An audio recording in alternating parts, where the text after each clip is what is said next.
Nos últimos anos a gente viu uma enorme enxurrada de vários animes e mangás de um gênero que se convencionou a chamar de Isekai, ou Novo Mundo. Só nessa temporada aí do primeiro semestre de 2022 tem dezenas de Isekai estreando ou ganhando as suas continuações, né? World of Lidale, Arifureta, Redive, My Isekai Life, enfim, vários e vários e vários Isekais por aí.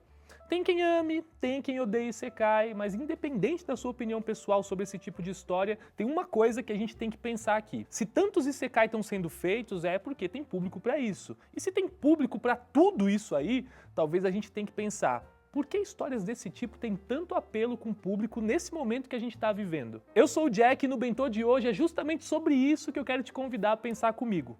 Partiu?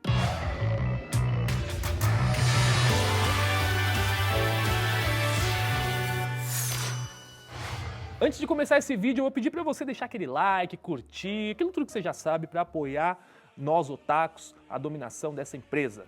Por favor, ajuda a gente. Bom, agora a gente precisa definir aqui o que é um Isekai. Bom, basicamente tem dois elementos centrais. O primeiro é a questão do novo mundo. O protagonista é deslocado do mundo real para um mundo diferente e geralmente fantástico.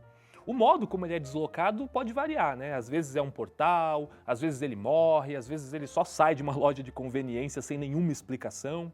O segundo elemento central é que no mundo real o protagonista era uma pessoa comum, né, um Zé Ninguém, e aí nesse novo mundo ele é extraordinário de alguma maneira. E de um modo geral, as pessoas apontam o início desse boom moderno do Isekai lá na estreia de Sword Art Online, que aconteceu em 2012. Embora já existissem aí outras obras que a gente até pode classificar como Isekai antes disso, né, como Inuyasha, Fushigi Yugi e até Digimon, se você for pensar bem, foi com o Sword Art Online que a gente vê esse negócio virando uma febre mesmo, né? A história se passa em 2022, quando o MMORPG de realidade virtual chamado Sword Art Online estreia. Esse aí é um jogo multiplayer online em que cada um joga com um capacete, que simula aí os 5 sentidos, e os personagens são controlados com a mente. Esse é um jogo bem clássico, em que o jogador vai evoluindo o seu personagem, vai aprendendo novas habilidades no mundo de fantasia. Só que no fim, era tudo uma armadilha. Oh meu Deus! Os jogadores que entram não conseguem mais se deslogar e ficam lá presos no jogo. O criador do RPG aparece em pessoa para dizer que o único jeito de sair é vencendo, e quem morrer dentro do jogo ou tentar remover o capacete à força aqui no mundo real, vai morrer de verdade. O protagonista Kirito foi uma das primeiras pessoas que teve acesso a esse jogo quando ele ainda estava no beta fechado, e aí por conta disso ele acaba sendo um dos jogadores mais poderosos. Viu aí os elementos de Isekai que a gente falou lá atrás? O protagonista era um moleque comum que foi transportado para um mundo fantástico dentro do videogame, onde ele era um dos jogadores mais poderosos, e acaba sendo ele que vai vencer o jogo e libertar todo mundo, tal qual um Moisés do mundo digital, né? Ou seja, o Isekai é uma das formas mais literais que a gente pode pensar aí sobre o escapismo. Ah, mas Jack, o que é o escapismo? Bom, ficção escapista é o nome que a gente dá para toda forma de arte que tem como objetivo te tirar, mesmo que só temporariamente, das limitações e das dificuldades aqui do mundo real. É uma arte que não tem como objetivo principal fazer grandes críticas sociais ou te fazer refletir sobre os problemas do mundo, mas sim te fornecer aí um lugar confortável onde você pode escapar por algumas horas e fingir que você não está vivendo num apocalipse. Uma aguinha, pauzinha. Você viu que bonita essa caneca dessa CXP? Tá chegando, hein? Tá chegando. Muitas vezes as pessoas falam escapista como se isso fosse uma espécie de xingamento, né? Como se fosse feio fazer algum tipo de arte que não te faz refletir sobre os problemas do mundo. Mas ó, eu vou te falar aqui que durante 2 anos de pandemia, o que me manteve são não foi assistir Contágio, nem o Conto da Aia, muito menos filme de ditadura militar. Na real, isso tudo só fazia com que eu ficasse mais desesperado nesse processo, né? O que me manteve são foi Blue Period, foi assistir The Office pela 10ª vez, vários documentários sobre animais fofos e fungos fantásticos. Recomendo. Será que isso aí conta como escapismo? Ó, até acho que pode ser, mas eu vou te falar também que quando a sua mente já está muito sobrecarregada de desgraça o tempo inteiro, é meio que uma questão de saúde você conseguir se retirar disso. O próprio Freud, que é pai da psicologia, falou que fantasia escapista é um elemento necessário para a vida humana.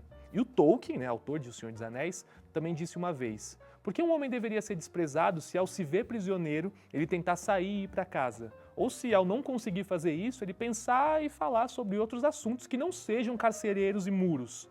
Aliás, o termo ficção escapista data de quando esse tipo de arte teve o seu primeiro grande boom, lá nos anos 30, durante o que chamam de a Grande Depressão. Depois do crash da Bolsa de 1929, que jogou quase o mundo inteiro numa crise econômica sem precedentes, uma das poucas indústrias que cresceu foi qual? A artística. A realidade era horrorosa, milhões de pessoas estavam desempregadas, fome e miséria em todos os lugares, mas se você olhar as grandes obras dos anos 30, pouquíssimas lidam com esses problemas diretamente. Na real, essa foi a década dos grandes musicais, do jazz, do Fred Astaire, de Mary Poppins e de alguns dos livros mais famosos da Agatha Christie, por exemplo. E apesar do termo escapismo ser dos anos 30, na real ele já existia muito antes disso aí. Lá durante o século XIX, tanto na Europa quanto aqui no Brasil, existiam duas correntes artísticas muito fortes, o realismo e o romantismo. O realismo era uma arte engajada, que era voltada para os problemas sociais. Já o romantismo era voltado para o indivíduo, com amores trágicos, utopias e, isso mesmo, uma bela dose de escapismo. Mas e aí, qual dos dois você acha que fazia mais sucesso de vendas na época, hein? Bom, eu diria que tem dois jeitos da gente interpretar o escapismo e os dois jeitos são válidos. O primeiro, obviamente, é como uma coisa de alienado, de gente que não aguenta a realidade, que mantém o rebanho manso enquanto ele caminha para o abate. Aquela história do pão e circo que mantém a sociedade anestesiada.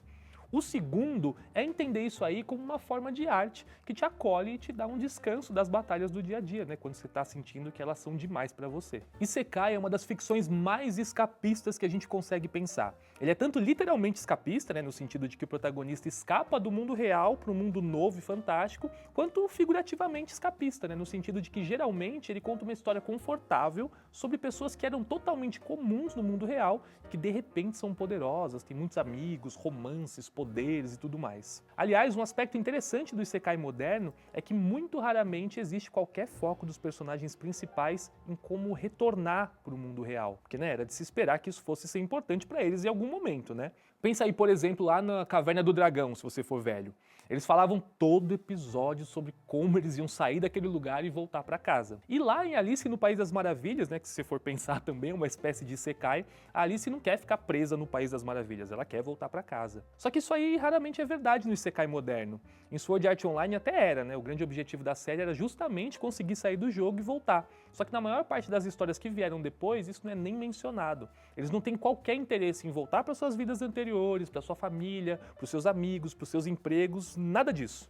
Eles toparam tomar a pílula azul de Matrix. Só que mais do que julgar o Isekai como uma besteira, talvez seja mais interessante a gente pensar: por que esse tipo de história conversa tanto com o público nesse momento? O que isso diz sobre a gente como sociedade?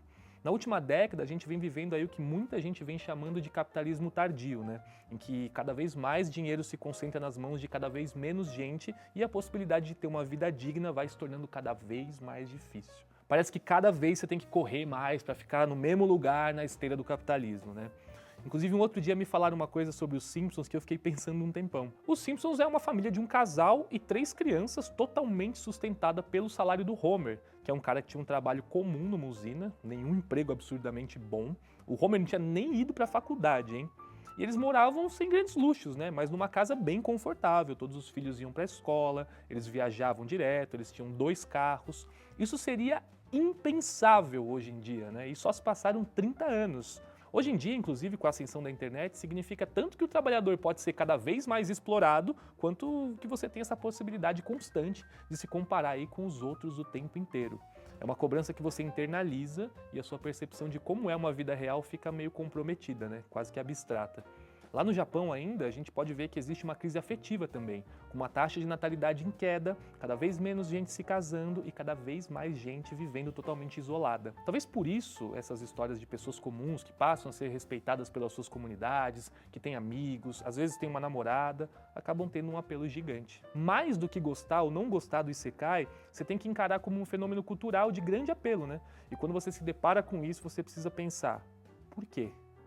Qual é a sociedade que produz esse fenômeno? O que ela está faltando para a gente precisar suprir nesses mundos fantásticos? Como seria o seu Isekai, o seu mundo ideal? E o mais importante, o que falta para você conseguir concretizar isso não no mundo novo, mas nesse que você está vivendo agora? E esse foi mais um Bentô, espero que vocês tenham gostado. Não se esqueça de se inscrever aqui no canal, deixar seu like e clicar no sininho para não perder nenhum conteúdo otaku que a gente faz por aqui. Tchau!